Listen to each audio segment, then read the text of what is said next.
Hello friends, welcome to movie meter. और आज के वीडियो में हम बात करेंगे a classic horror story movie की। यह एक सस्पेंस थ्रिलर मूवी है।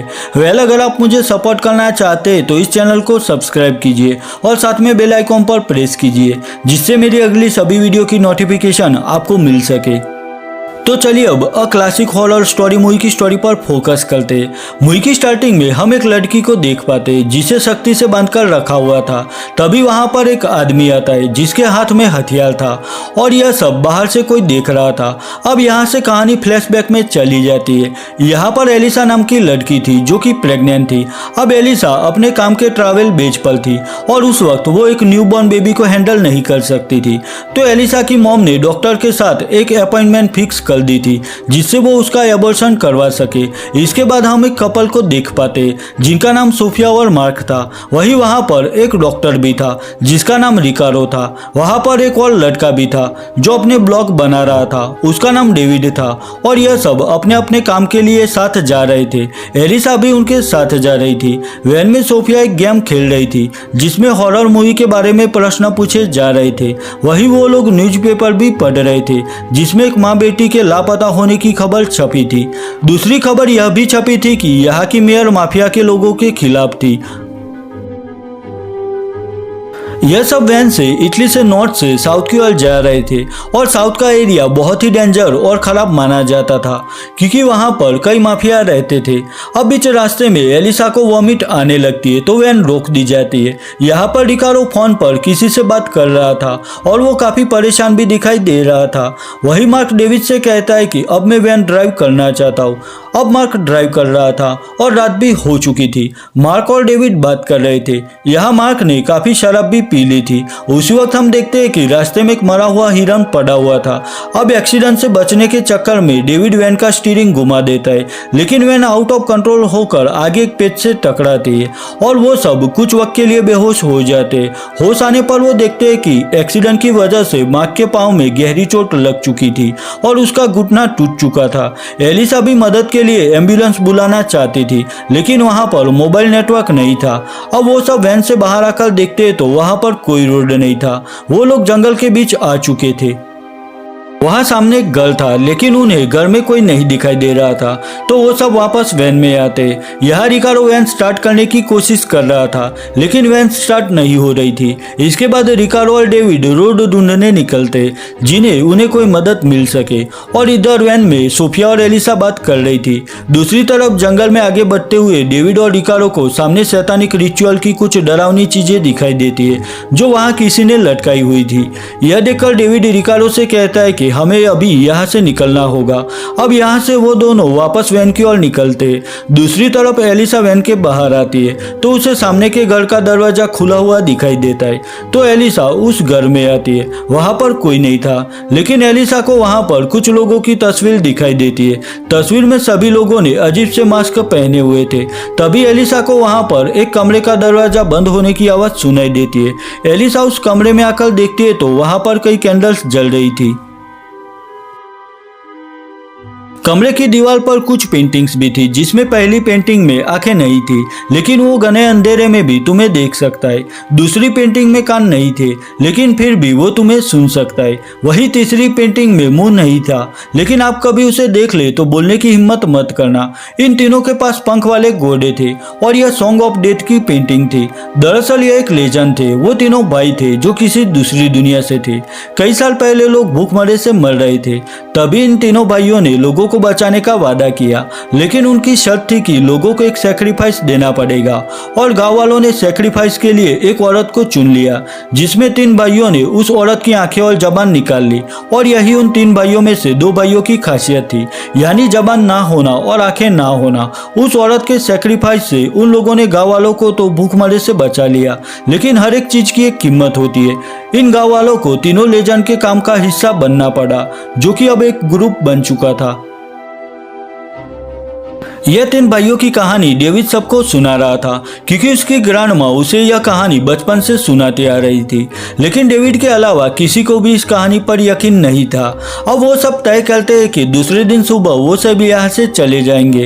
अब वो सब वापस वैन में आते। मार्क सबसे कहता है कि आज मेरी वजह से हम सब इस जंगल में फंसे हुए हैं, लेकिन डेविड वहाँ पर हंस रहा था। वो सबसे कहता है कि यह सब हमारे साथ अचानक हो गया और यह बिल्कुल किसी क्लासिक हॉरर स्टोरी की तरह लग रहा है।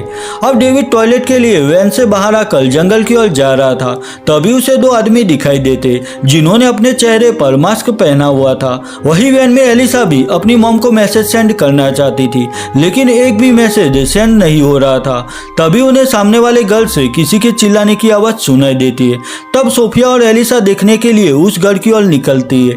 वही डेविड भी भागते हुए वैन के पास आता है और रिकार्डो से कहता है कि मैंने जंगल में कुछ लोगों को देखा था और वो शायद यहीं पर आ रहे, तो हमें यहाँ से चले जाना चाहिए। वही दूसरी तरफ एलिसा और सोफिया उस घर के एटिक में आती है। रिकार्डो और डेविड भी उनके पीछे एटिक में आते। उन्हें एटिक में एक लड़की दिखाई देती है जिसे बंदी बना के रखा गया था। उस लड़की को कुछ जादू टोने वाली चीजों में बांधकर रखा गया था। वहां पर एक बोतल भी थी जिसमें कटी हुई जीभ रखी गई थी। वो सब उस लड़की को देखकर समझ जाते कि उसकी जबान काट दी गई थी। अब उन्हें वहां पर किसी सायरन बजने की आवाज सुनाई देती है और हर जगह रेड रोशनी फैलने लगती है। वो खिड़की से देखते हैं कि 3 लोग वैन से मार्क को खींचकर बाहर ला रहे थे। यह देखकर सोफिया मार्क की मदद करने के लिए वहां से जाने लगती है, लेकिन रिकार्डो उसे रोक लेता है। अब उस घर में 3 लोग आते हैं और उन्होंने अपने चेहरे पर ठीक ऐसे ही मास्क पहने हुए थे जैसे मास्क उस पेंटिंग में 3 भाइयों ने पहने थे। यह लोग मार्क को बांधकर एक टेबल पर लेटा देते।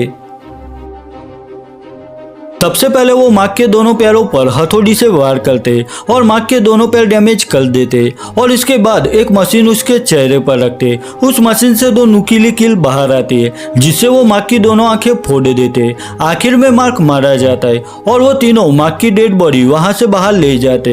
यह सारा खूनी खेल ऊपर एटिक में बैठे हुए सभी लोग देख रहे थे, लेकिन वो भी कुछ नहीं कर सकते थे। सोफिया मार्क की मौत से शौक में थी। वही रिकार्डो भी उस लड़की को वहां से निकलता है और एलिसा से कहता है कि अब से यह लड़की तुम्हारी जिम्मेदारी है। अब वो सब एटिक से नीचे आते और फैसला करते हैं कि वो इसी वक्त इस जगह को छोड़कर चले जाएंगे। अब यह सब उस लड़की के साथ जंगल से भागने की कोशिश कर रहे थे। भागते हुए वो सब एक जगह पर आते जहां पर बहुत सारी टूटी हुई गाड़ियां थी। अब रिकार्डो और सोफिया में बहस होने लगती है क्योंकि रिकार्डो इसके लिए मार्क को ही जिम्मेदार मान रहा था। तो सोफिया भी रिकार्डो से कहती है कि तुम किस तरह के डॉक्टर हो, क्योंकि ज्यादातर डॉक्टर फ्लाइट से या अपनी पर्सनल कार से ट्रैवल करते। सोफिया रिकार्डो से पूछती है कि आखिर तुम हम लोगों के साथ रेंटल वैन में क्यों आए। सोफिया मार्क की मौत के लिए रिकार्डो को जिम्मेदार मान रही थी, लेकिन रिकार्डो कहता है कि मेरा काम लोगों को क्योर करना है, ना कि उन्हें रिस्क्यू करना। लेकिन एलिसा उन दोनों को शांत रहने के लिए कहती है क्योंकि यह एक एक्सीडेंट था और उसमें किसी की भी कोई गलती नहीं थी। अब एलिसा और वो लड़की साथ में बैठकर बातें कर रही थी। वो लड़की एलिसा को अपनी डायरी देखने के लिए देती है। डायरी में उस लड़की की फैमिली की फोटो थी। एलिसा उस लड़की से पूछती है कि क्या यहाँ से निकलने का कोई रास्ता है, तो वो लड़की डायरी में लिखती है कि यह कोई जंगल नहीं है। अब उन्हें वहां फिर से वही सायरन सुनाई देता है, तो रिकार्डो सबसे कहता है कि हमें यहाँ से जाना होगा। अब जंगल में घूमते हुए वो फिर से उसी घर के पास आ जाते हैं जहां से वो निकले थे। सभी लोग यह देखकर हैरान थे कि आखिर यह सब क्या हो रहा है। अब इस बात पर रिकार्डो डेविड पर गुस्सा करता है क्योंकि डेविड के बताए रास्ते पर ही सब लोग आगे बढ़ रहे थे। डेविड भी रिकार्डो से कहता है कि हम सही रास्ते पर ही चल रहे थे। अब एलिसा सबसे कहती है कि हमें वापस घर की एटिक में छिप जाना चाहिए क्योंकि बाहर रहने में खतरा ज्यादा है। अब वो प्लान बनाते हैं कि जब मार्क को मारने वाले लोग रात के वक्त यहाँ पर वापस आएंगे तो वो सब घर के साथ उन लोगों को भी जलाकर खत्म कर देंगे। अब रात हो चुकी थी और वो सब एटिक में बैठे हुए थे। वहां पर कुछ बियर की बोतलें थी, तो थोड़ा रिलैक्स होने के लिए वो सब बियर पीने लगते। लेकिन डेविड को रात के वक्त पहरा देना था तो वो बियर नहीं पीता। अब यहाँ पर सब अपनी कुछ पर्सनल बातें बातें शेयर करने लगते, जहां रिकार्डो कहता है कि उसकी लापरवाही की वजह से उसके एक पेशेंट की जान चली गई। वहीं रिकार्डो का उसकी वाइफ के साथ भी झगड़ा हो गया, जिससे नाराज होकर उसकी वाइफ भी उसे छोड़कर चली गई।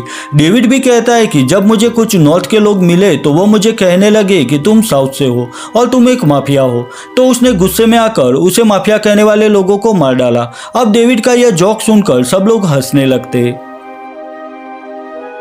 अब रात हो चुकी थी और सब लोग सो रहे थे, लेकिन एलिसा और सोफिया एक दूसरे से बात कर रही थी। सोफिया एलिसा से कहती है कि मैं जानती हूँ कि तुम प्रेग्नेंट हो। वहाँ सोफिया एलिसा को गिफ्ट के तौर पर अपनी अंगूठी देती है। अब सभी लोग सो जाते, लेकिन तभी अचानक से फिर से सायरन बजने लगता है। एलिसा जागकर नीचे आती है। वो देखती है कि बाहर बहुत सारे लोग थे और उन्होंने सोफिया और रिकार्डो को बंदी बना लिया था। तभी डेविड एलिसा के पास आता है और उसे वापस घर में लेकर जाता है। डेविड और एलिसा खिड़की से सब कुछ देख रहे थे। बाहर लोगों ने उस लड़की को भी फिर से बंदी बना लिया था। अब वहां पर एक मास्क पहना हुआ आदमी एक कटी हुई जबान सबको दिखाता है और वहां पर सब लोग अजीब सी आवाज निकालना शुरू करते। बाकी दो आदमी सोफिया और रिकार्डो की आंख निकाल लेते और वहां पत्थर से बनाए गए एक चेहरे पर वो आंखें चिपका देते। अब वो सब अपने गले में बंधी हुई घंटी बजाना शुरू करते और यहाँ पर दो आदमी सोफिया और रिकार्डो का गला धारदार चाकू से काट लेते। अब सोफिया और रिकार्डो भी मर चुके थे। अब एलिसा रिकार्डो और सोफिया की मौत से टूट चुकी थी। तब डेविड एलिसा को हक करके उसे शांत करने की कोशिश करता है। उसी वक्त एलिसा को वह बियर की बोतल दिखाई देती है, जिसके बाद वो सारी बात समझ जाती है कि जब सायरन बज रहा था तब भी वो लोग नहीं उठ पाए थे, क्योंकि जरूर बियर में कोई नशीली चीज मिली हुई थी। लेकिन उनमें से सिर्फ डेविड ही ऐसा था जिसने यह बियर नहीं पी थी। अब एलिसा डेविड को पूछने लगती है कि यहाँ पर क्या चल रहा है, तो डेविड उसे कहता है कि मैं भी कुछ नहीं जानता और मुझे भी बहुत डर लग रहा है। ऐसा कहकर वो फिर से एलिसा को हक करता है। अब उसी वक्त एलिसा को डेविड के करीब से किसी औरत की आवाज सुनाई देती है, जो डेविड से कह रही थी कि तुम उस लड़की को डियर की स्टैच्यू के पास लेकर जाओ। अब एलिसा भी समझ गई थी कि यह सब एक कंप्लीट सेटअप था। वो डेविड के कान से ईयरपीस निकाल लेती है और वो खुद उस औरत से पूछने लगती है कि तुम कौन हो। डेविड भी एलिसा से कहता है कि मुझे मेरा ईयरपीस वापस दे दो, और एलिसा जब डेविड को वह ईयरपीस नहीं देती तब डेविड गुस्से में आकर एलिसा को गालियां देने लगता है। अब डेविड किसी से कहता है कि इस लड़की को यहाँ से ले जाओ। तब एक आदमी वहां आकर एलिसा को अपने साथ ले जाता है। दूसरे दिन एलिसा की आंख खुलती है तो वो एक चेयर पर बैठी हुई थी और वहां पर एक बड़ा टेबल था। कई लोग वहां बैठकर खाना खा रहे थे। वहां पर एक औरत भी बैठी हुई थी जो कि उन माफिया लोगों की लीडर थी। वो औरत एलिसा के पास आकर कहती है कि तुम बहुत ही सुंदर हो, लेकिन तुम मरोगी नहीं तो मैं इन लोगों का ख्याल कैसे रख पाऊंगी। यह सुनकर एलिसा रोने लगती है और वहां बैठे सभी लोग भी एलिसा की नकल करना शुरू करते, लेकिन वो औरत उन्हें रोक लेती है और सबको अपना खाना शुरू करने के लिए कहती है। इसके बाद वो औरत वहां से चली जाती है।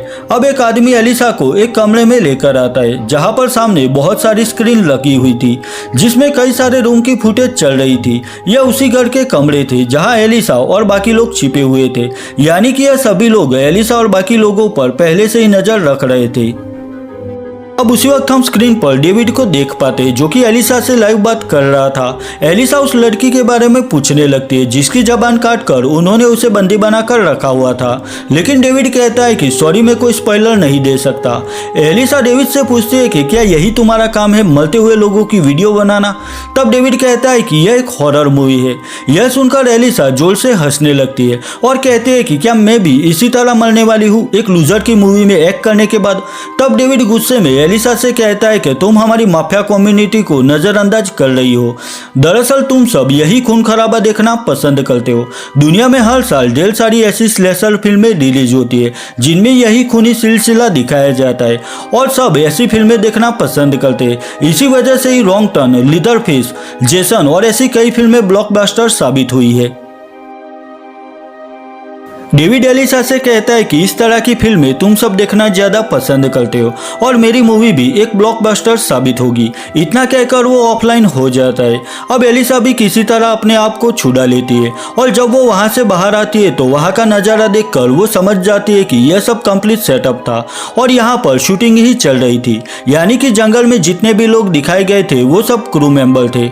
एलिसा को वहां पर उस लड़की की फ्रॉक भी दिखाई देती है। वही एलिसा को एक जगह पर सबको बेर बेरहमी से मारने वाले उन 3 आदमियों के मास्क रखे हुए दिखाई देते और वहां पर कुछ कैमरा भी सेटअप किए गए थे। वही डेविड एक वैन में किसी से बात कर रहा था। वो उसे समझा रहा था कि कैसे वो उस मूवी को और बेहतर बना सकती है। डेविड उसे कह रहा था कि तुम हमारी मूवी की एक इम्पोर्टेंट कैरेक्टर हो। वेल यहाँ दिखाया गया है कि डेविड जिस लड़की से बात कर रहा था वो वही लड़की थी जिसे बंदी बनाकर रखा गया था, लेकिन यहाँ वो लड़की बिल्कुल ठीक थी, उसे कुछ नहीं हुआ था और वो बोल भी रही थी, यानी कि उस लड़की ने भी एलिसा को बेवकूफ बनाया था। ये सब एलिसा भी वैन की खिड़की से देख रही थी। वो भी समझ गई थी कि उस लड़की ने बड़ी ही चालाकी से सबको बेवकूफ बनाया था। अब वो लड़की फिर से वो फ्रॉक पहनकर तैयार होने लगती है। दरअसल ये लड़की एक एक्टर थी जो स्टार्टिंग से लेकर अब तक एक्टिंग कर रही थी। जब वो लड़की रेडी होकर वैन से बाहर आती है तो उसे सामने एलिसा दिखाई देती है और एलिसा ने वही मास्क पहना हुआ था। एलिसा यहाँ पर उस धोखेबाज लड़की पर शॉटगन से गोली चलाती है, जिससे वो लड़की वहीं पर मारी जाती है। यह देखकर डेविड भी बाहर आता है, लेकिन एलिसा डेविड के पैर पर गोली चलाती है। अब यह सब एलिसा रिकॉर्ड कर रही थी क्योंकि डेविड को भी यह सब रिकॉर्ड करना पसंद था। डेविड एलिसा से कहता है कि प्लीज मुझे जाने दो, लेकिन एलिसा शॉटगन डेविड के मुंह में रखती है और वो गोली चलाती है, जिससे डेविड भी मारा जाता है। डेविड को मारने के बाद एलिसा वो रिकॉर्डिंग बंद कर देती है। अब एलिसा जंगल में चली जाती है, लेकिन तभी उसे कोई आवाज सुनाई देती है। एलिसा मुड़कर देखती है तो वहां पर एक छोटा बच्चा था। वो बच्चा फेंस की तरफ भागने लगता है और फेंस से होते हुए दूसरी तरफ निकल जाता है। एलिसा भी फेंस से दूसरी तरफ आ जाती है।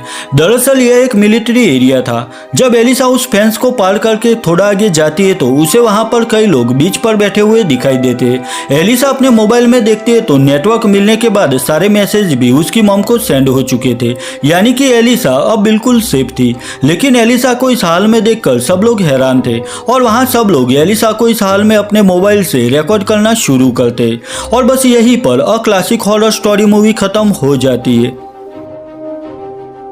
ईयर 2021 में रिलीज हुई अ क्लासिक हॉरर स्टोरी मूवी को IMDb पर 5.7 आउट ऑफ 10 स्कोर मिला है। वही रोटन टोमेटो पर इसे 44% एंड ऑडियंस स्कोर 35% मिला है। अगर यह वीडियो आपको अच्छी लगी है तो इसे लाइक और शेयर कीजिए और मेरे लिए कोई भी सजेशन है तो मुझे कमेंट सेक्शन में कमेंट करके बताइए। तो मिलता हूँ अपनी नेक्स्ट वीडियो में, तब तक के लिए बाय बाय।